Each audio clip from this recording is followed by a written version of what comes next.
So categories of medicines under the Medicines Act. We've mentioned earlier about the 1968 Medicines Act. So within that comes the categories that we are using, either advising patients to buy or we're prescribing. So for example, the general sales list, GSL, you may see it labelled as. Paracetamol is an example. This is something that you can buy in the supermarket, in the local garage, so many outlets. Patients can buy it, they don't need to consult with a pharmacist or with a prescriber. It can just be bought ad hoc as they need it, wherever they're out doing their shopping, and so many different outlets. You may prescribe it, so it can become a drug that you wish to prescribe, but it also can be obtained over the counter or off the shelf rather than over the counter as a GSL. So pharmacy medicines, or P medicines, you'll see they'll have a large P after the name of the drug in the BNF. These are drugs which you can only buy across a pharmacy counter. You can't pick them off the shelf in a garage or a supermarket or anywhere. So going back to paracetamol, as we've already mentioned, if you wanted to buy larger quantities than 16, which is all you can buy as a GSL product, you'd have to go to a chemist and ask for over-the-counter product, and then the pharmacist may intervene and find out why you want this and why you want a larger quantity, for example. Other drugs that you would be a P medicine, for example, cocodamol, anything with codeine in it, chloramphenicol eye drops, sumatriptan for migraine, and the pharmacist may ask you certain questions to satisfy them that you need that drug and you're going to be responsible in terms of using it. So that's what a P medicine's for.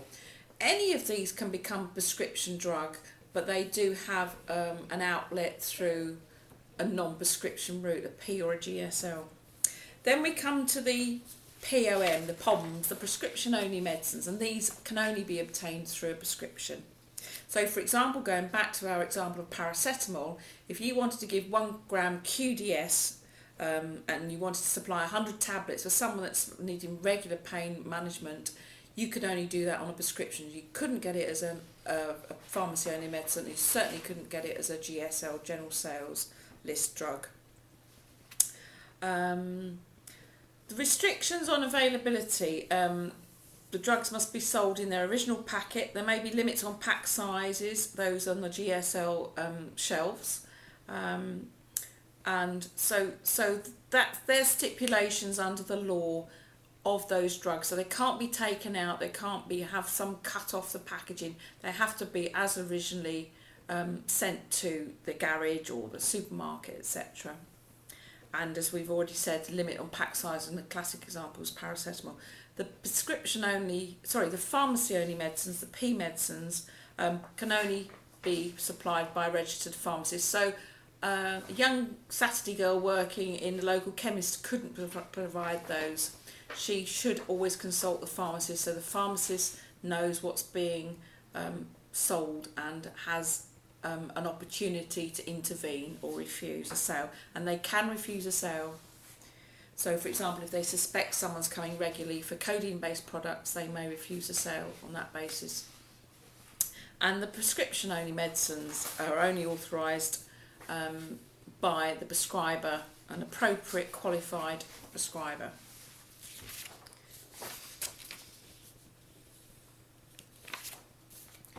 Now we come on to controlled drugs. We mentioned earlier on the Misuse of Drugs Act 1971, and this is designed to prevent abuse and errors where drugs are deemed to be very dangerous and harmful. And they're grouped to schedules 1 to 5. Schedule 1 doesn't have any medicinal use, for example, ecstasy and LSD, and that's a Schedule 1 drug. Schedule 2, around 100 substances fall under a Schedule 2, so many of the opiates we know in pain relief, palliative care, etc. And then the Schedule 3 drugs, barbiturates fall under his, temazepam, buprenorphine. So that's a very important thing to remember, because these drugs can be used for substance abuse, for example, buprenorphine. Temazepam is a scheduled drug. It's important that the prescriber is aware when they're prescribing something that comes under the Misuse of Drugs Act. It's not just something that can be just prescribed in the normal way. So you have to consider how to write a prescription for this schedule of drugs. And then the Schedule 4, these are split into the benzodiazepines, anabolic and growth hormones come under this schedule. And the Schedule 5, certain types of controlled drugs, folocodine, codeine, for example, which we mentioned, can be P medicines or prescription-only medicines. So they still fall under a schedule under the Misuse of Drugs Act. Anything from Schedule 2 to, Schedule 1 aren't medicinal products. Schedule 2 drugs are always prescription-only medicines. Continuing on controlled drugs, nurse and midwife independent prescribers are still restricted. They can't prescribe any controlled drug that is in the BNF. There are restrictions on what they can prescribe, and we've got a slide a little bit further on listing those products. It becomes very complicated because certain drugs can be prescribed for certain conditions but not for other conditions, and this can trip up the prescriber. Pharmacists at the moment are not allowed to prescribe controlled drugs independently.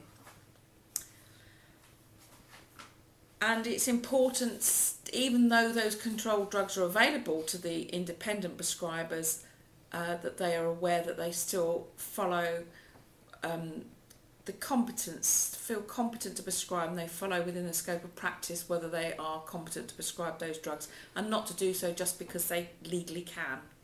Still have to remember the professional element there. A nurse, midwife or allied health professional can prescribe controlled drugs as a supplementary prescriber.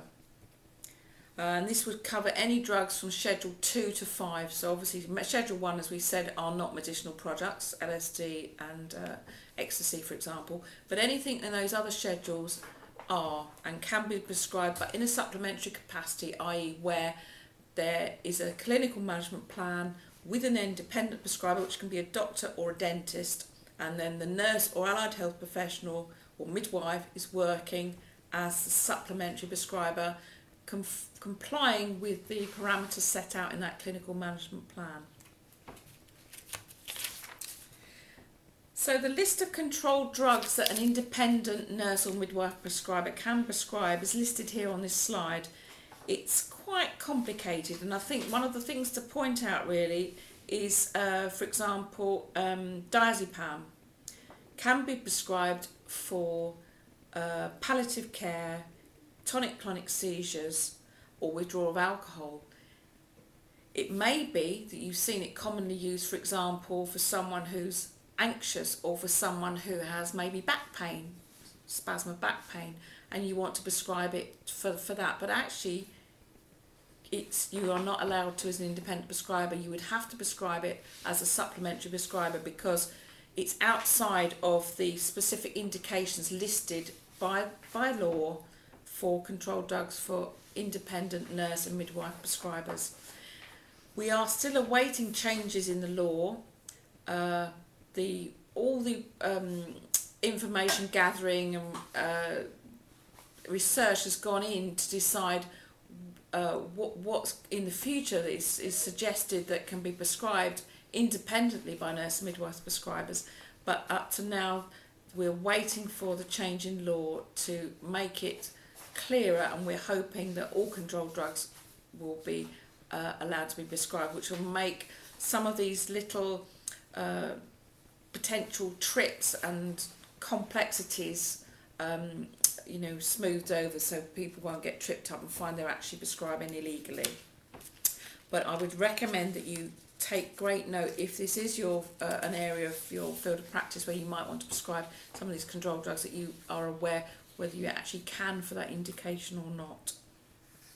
If you go to the Department of Health Nurse Prescribing Frequently Asked Questions, www.dh.org.uk,